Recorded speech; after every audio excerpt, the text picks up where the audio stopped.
Most of us think of marketing as a way to get in front of more potential customers. And to be honest, I thought that way for a while too. But not that long ago, I realized I was wrong. And ever since I changed my mind, my business has about doubled and my clients are making a lot more money too. And so in this video, I want to show you why marketing is not just about getting in front of more potential customers, what it actually takes to scale your accounting firm. And then we'll get into 3 practical takeaways that you can take and hopefully go make more money in the next 90 days in your firm. If you don't know who I am, my name is Peter Vanderwall. I'm the accountant's marketing guy. I helped scale a tax strategy firm to about $3 million a year in just under 3 years. And now I'm working one-on-one with about 20 other firms across the country, helping them scale their businesses as well. And so what I want to communicate to you here is that marketing actually isn't about visibility anymore. It's not about getting in front of new people. It's never been easier to become visible today. It's never been easier to get in front of new people, but it's also never been easier to get ignored. Think for a second about the fact that we have apps and software on the internet where you can go and you can pay $50 or $100 for this massive lead list with a bunch of names, email addresses,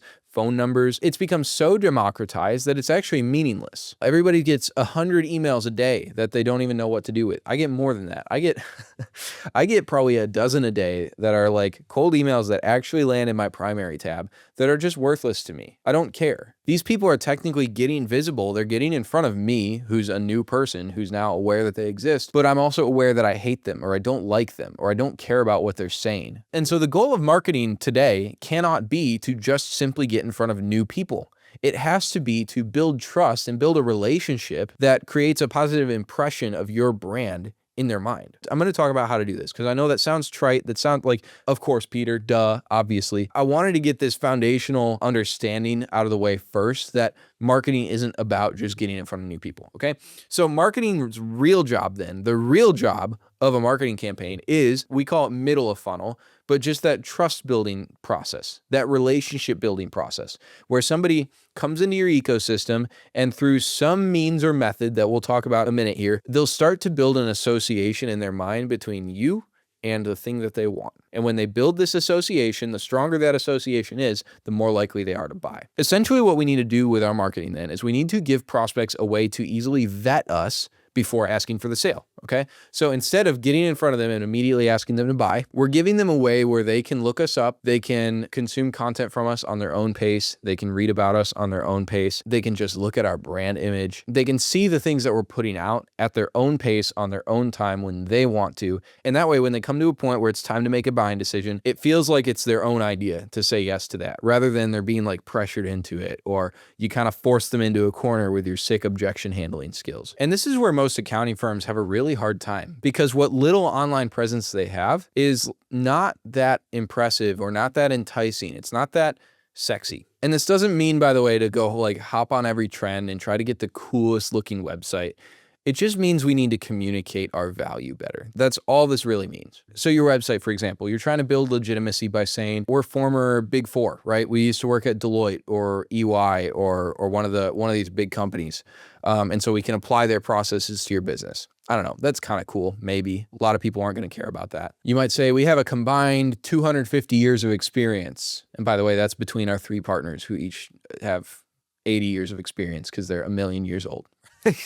Essentially, you're fitting in with the stereotypes in the accounting industry, and that's not a good thing. Accounting is not something that most people are excited about or something that most business owners feel like they actually want to be investing into. Your potential customers are selfish. They don't care about you. They don't care about what you bring to the table or what you do or your backstory of how you got into the business. All they care about is what you can do for them. They have these big picture goals, these dreams, these aspirations, these things that they're excited about in their business, these pain points that are like super annoying to them in their day-to-day and are holding them back from reaching those goals. That's what they care about. And so what you have to do is you have to communicate, you have to take the extra step to communicate to them how your service is going to get them to those dream goals, those big aspirations, is going to help them craft this business that they're trying to build.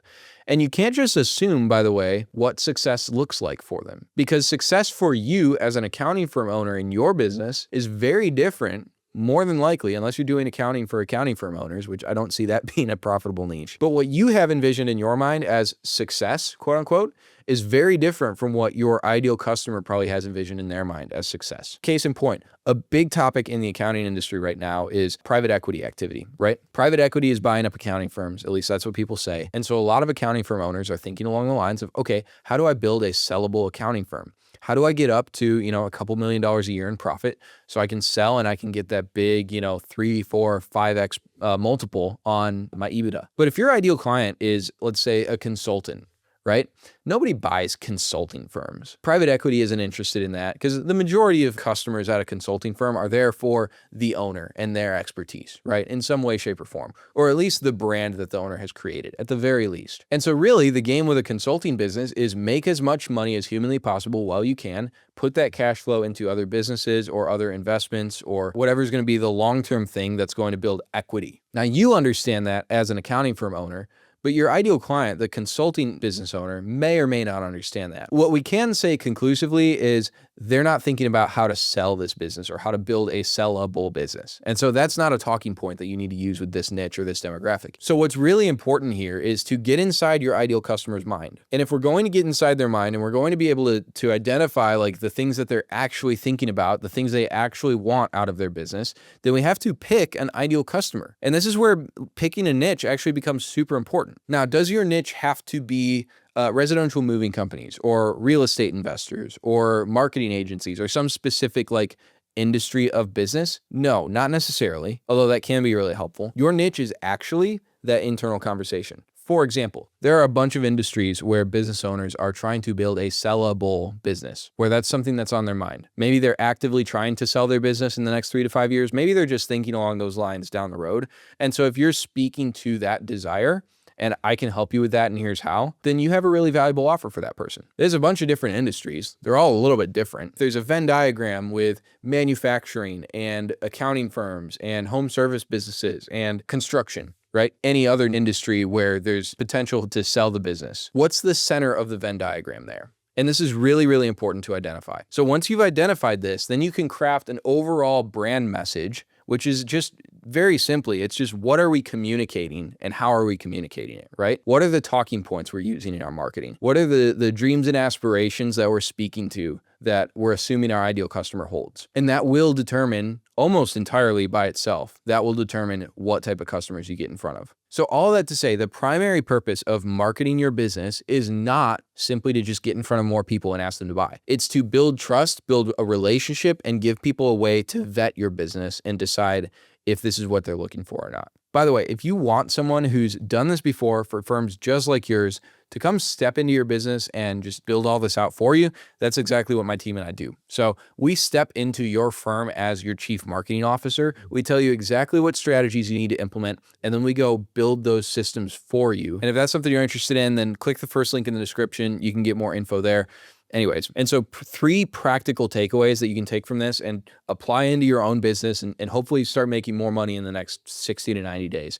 Number 1 is you do need a top of funnel, right? You need a way to get in front of people. You need a way where new people are becoming aware that you exist, but chances are really strong that you already have this. Okay.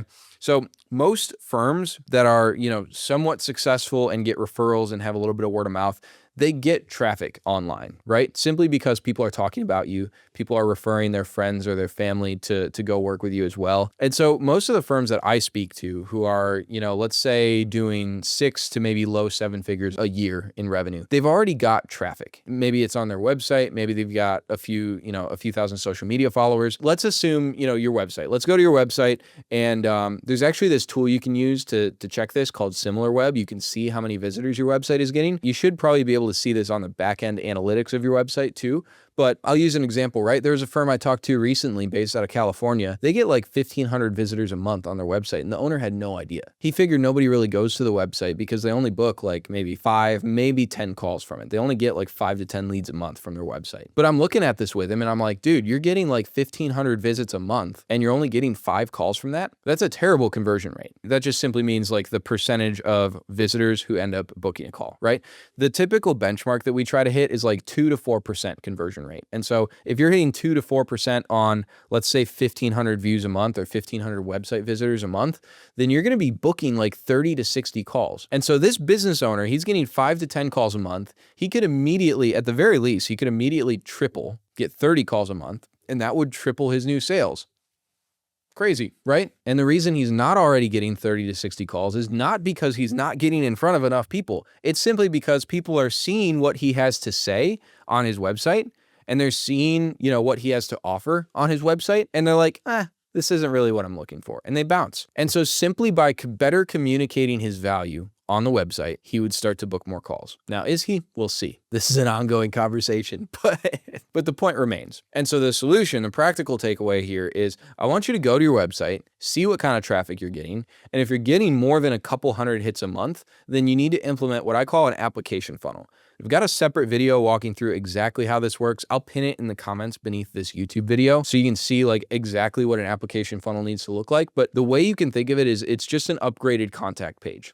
Okay. So somebody lands on your website, they go to the contact page, and right now, like you've probably got either a Calendly embed on there where they just directly book a call, or you might have a contact form where it like sends you an email with the form response. Either way, that's basically just directly asking them to come speak to you to buy, like implicitly. We all know that that's the purpose of getting in touch. And so for those people who are seeing you, who are thinking maybe I'm interested, but they're not there yet, they're not ready to book a call, what's going to get them ready to book a call? You have nothing else to allow them to vet you. Well, this application funnel will help solve that. So go check out that video after this one is done. But practical takeaway number 2 here that I want you to implement, and this is probably even more important than the application funnel, the nuts and bolts, like upgrading your contact page and all that kind of stuff, is that your messaging is actually more important than your funnel, period. Full stop, end of sentence. Your messaging, AKA what you say in your marketing, is more important than your funnel, AKA the nuts and bolts of your marketing, the landing pages and the email sequences and all that good stuff. So if we've established that good marketing is actually not about getting in front of as many people as humanly possible, getting in front of the most people humanly possible,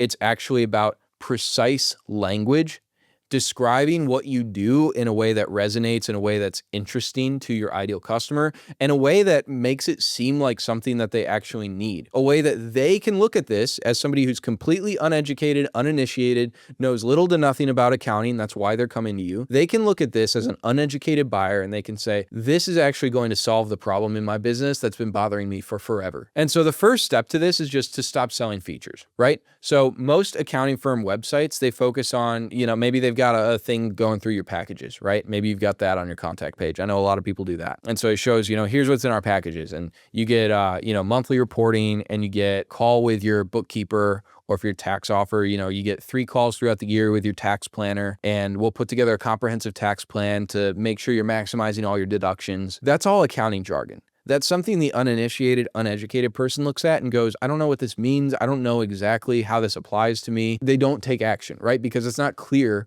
that this is what they're looking for. Like if I went to a car dealership and the car salesman starts telling me about, it's a V8 and it's got this Dolby sound system in here, and it's got this XYZ heating and air conditioning system in there, and none of that would mean anything to me. What I care about when I'm buying a car is this going to be comfortable for me? Is this going to have space for when my wife and I start having kids and we need to start toting kids around in the car? Does it have enough trunk space for the stuff I need to carry around with me? And honestly, for most people, the biggest determining factor in why they buy a car is, what are other people going to think of me because I drive this? Like, we all know the stereotypes around cars. Like, the car you drive says something about the person you are, or the person you think you are inside your head, right? And the same goes for your accounting service. So you stop talking about those features of the monthly reports and the calls with your CPA and all this stuff, and we start talking about the outcomes that we're going to help them achieve. We're going to help you build a sellable business. And it's through, our 3-part strategy. We're going to help you max out your cash flows so that you can invest for your future. Whatever those big picture goals that your ideal client has, we're talking about those. We're going to help you do that. A great example of this is I've got a client who's a CFO, and a big talking point for him is like, we're going to be a number 2 in your business. It's lonely being an entrepreneur, especially as you get more and more successful. There's fewer and fewer people you can actually relate to who have the same problems you do, who are trying to, create the same thing in their life as you are. And so I'm going to come in and I'm going to be that number two, that person that you can go to, just somebody you can relate to, somebody who knows what they're talking about in your business, somebody who you respect as an expert, and somebody who can give you qualified advice and qualified strategy to grow your business and to make that next big move because you trust them. And here's how I'm going to do that. That's how he does it. And I mean, he's speaking with 7 and 8 figure businesses every single week. So practical takeaway number 2 is you need to get inside that ideal customer's head, figure out what their big picture vision is. What do they want for their business? And then how do I communicate the way that bookkeeping or tax strategy or CFO services fits into that big picture? This is something that for most of our clients takes about 30 days to go through. If you're DIYing it, it might take 60 or 90 days, but either way, this is something that you can implement in the next, 2 to 3 months here max, and you can actually make more money from it because you're communicating your value better.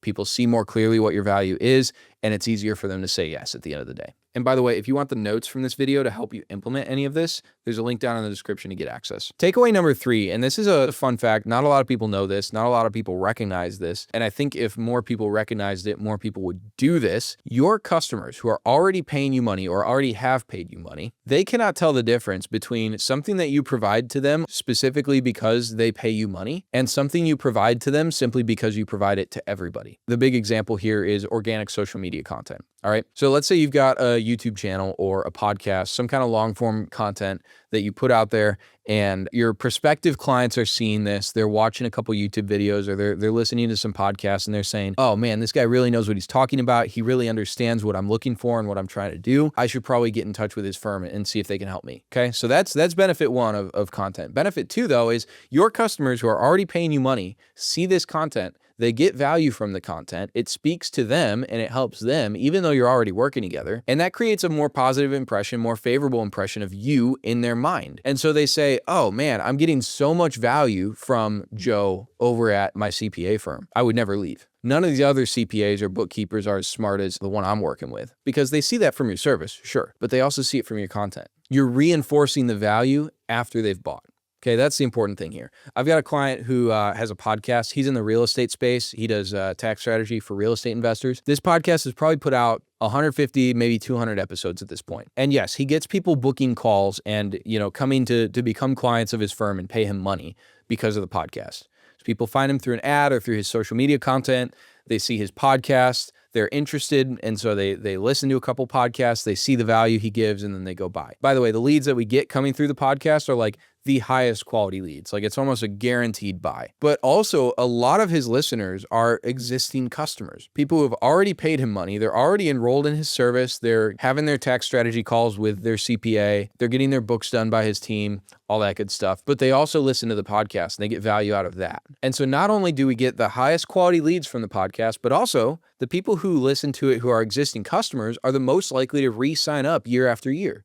They're the most likely to retain long-term. And so if you're investing any sort of money into marketing your firm, then that money is basically you're paying one time to get the customer in the door. Whatever your CAC, your cost to acquire a customer is, and this is math that you can calculate. I've got videos showing how to do that. Whatever your cost to acquire a customer is a one-time expense, but theoretically, you can make a lot of money off that customer over their lifetime. And that's mostly determined not by how much you spent to get them, but actually by how long they stay at your firm. And so by creating helpful content that's highly valuable to people who already have paid you money, that means you can probably get more customers like them, because if they're interested in it and they like the content, then people who haven't paid you money yet will probably like it, and it'll motivate them to come and pay you money. But your existing customers get value from it, and they're more likely to stay long-term, and they're more likely to continue paying you money years into the future. And the biggest thing here is they don't consciously think about the fact that this content is something that they could continue getting even if they stop paying you money. All they know is, I paid you, I got a ton of value from you.